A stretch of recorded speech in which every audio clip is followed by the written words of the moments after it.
Okay, here we are again. And this is probably the last video of me that you'll have to watch. Okay, so don't celebrate too much. Um, anyway, I am in a chair that we've always referred to in our home as a king's chair. I sit in it for the reason that we're going to be talking about a king tonight. Um, but the reason we call it the king's chair is that our youngest, our son Joe, whom some of you might have as an instructor for an online course at Trocare as well, claimed as his own a long time ago, and he always considered himself kind of the king of the household. So we dubbed this our king's chair. Okay, and so you can kind of see it's a high back chair that looks kind of regal with arms and all this kind of stuff. So it's kind of fun. Anyway, so tonight, well, it's night when I'm doing this, so whatever. I don't know what time of the day it'll be when you watch it. But anyway, we want to move from poetry. You guys did a terrific job with poetry. It's really fun when you see people who tell you that they were kind of frightened by poetry or put off by poetry in the past, and they've moved to a realization that it isn't all so bad, and some people even to the point of saying that they that they enjoy poetry or that they've come to enjoy poetry. That's really kind of cool, because I told you in the beginning that one of my major goals was to help you grow in your enjoyment of literature. So, hey, by the way, boy, I look like I don't have any hair in here. I really do. Um, like you care. But anyway, um, uh, some of you have obviously grown in your enjoyment of literature, and we saw that in poetry, and so that's really fun. So we want to talk about moving away from poetry now. We want to talk about drama. That's a kind of literature that we have not discussed at all yet, and so that's where we want to move on to tonight. Okay, and we're going to be talking about classical Greek tragedy. Okay, all of you have encountered this somewhere along the line, I would bet. But anyway, we're going to try to give you an idea of the structure of it and then set the scene for the drama that you will read this week. By the way, when you read the drama, if you can, read it out loud, okay? Now it was originally written in Greek, so you're reading a translation, obviously, because I know you're not going to be reading Greek, but that's okay. It's a play, Oedipus Rex, which is on page 194 in your book, that is pretty understandable. Don't get thrown off by the names, okay? Oedipus, not that difficult of a name, but if you want to give him some other name for the sake of the reading, that's fine. And his wife is Jocasta, and if that's strange to you, then call her Joe, and do the same thing with other names in there, okay? It's a little bit of an involved story, but it breaks down into something pretty simple, really, okay? Um, in in Greek tragedy is written almost by formula. It breaks down in generally into five parts. Okay, five parts in Greek tragedy. The first part is the introduction or exposition, and in the introduction or exposition, the tone is created. You get an idea of the setting. You get introduced to at least some of the characters, and you get to know what some of the facts are that you need to know to understand the play. Okay, so that's called the introduction or exposition, and that's kind of how Greek tragedies start. It's how most plays start, actually, but the Greek tragedies general almost always start that way.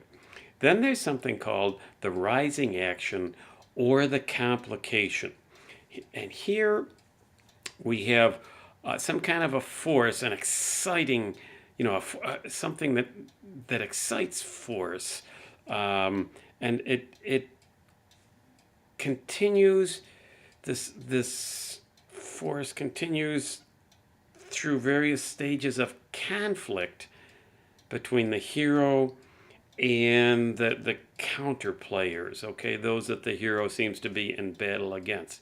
So the rising action or complication involves some kind of conflict, and you know what conflict means because we've talked about that at other times. Okay, so we have the introduction, then we have the rising action where we are involving conflict, something going on between our hero, our main character, and other characters. Okay. Then we come to the third part. Third part. Okay, you can tell I'm having some fun here.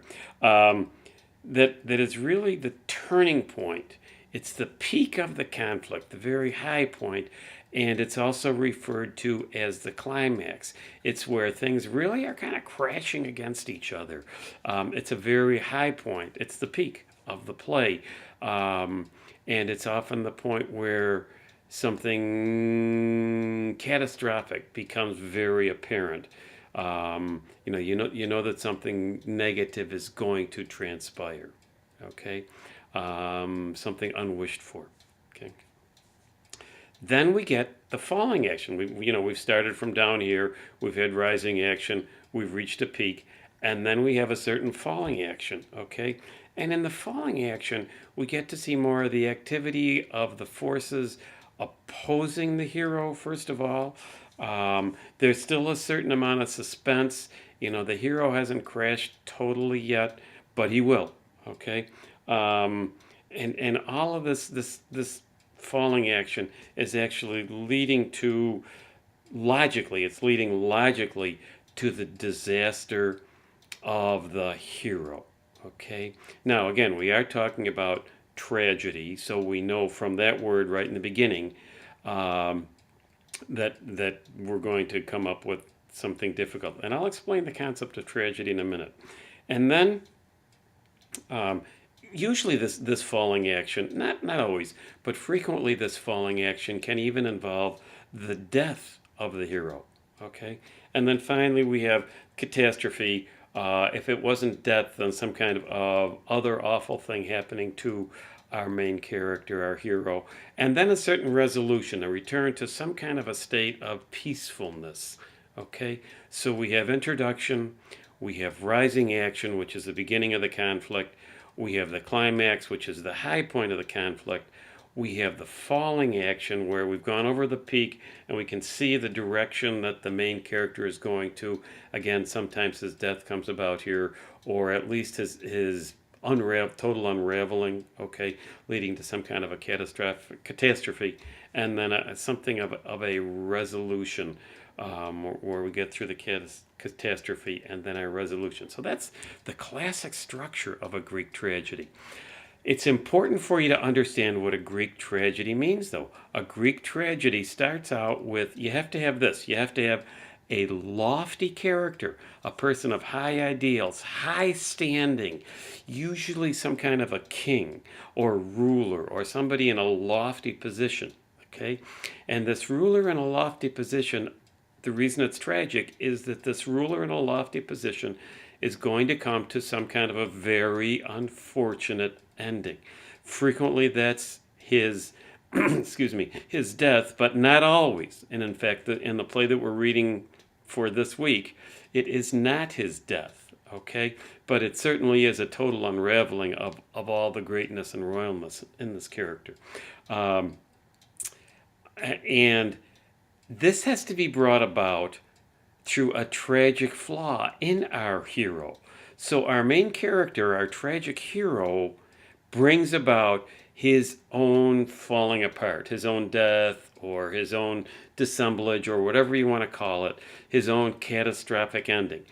Frequently, that is pride, his own personal pride. Not always, but frequently it is the personal pride of the main character that is his tragic flaw. His tragic flaw brings about his tragedy. Okay, so these are elements that make up a tragic drama in the Greek classical sense. Now, again, this week we're going to be reading the play Oedipus Rex. You know from the beginning that it's going to end tragically. I've already made that pretty clear to you.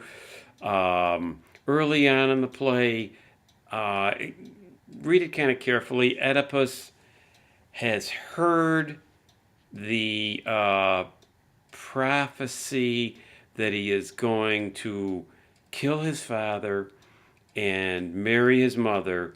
And so, with that idea in mind, he moves away from the city where he believes his parents are. Okay, and this brings about all sorts of ironies. This play is so filled with irony, it almost defines what the term irony is all about. Okay, um, now also, um, well, you have to watch the video to be able to know what this is all about anyway, so I don't think you need a video question this week. You'll obviously have to watch it because you won't know where you're going without it.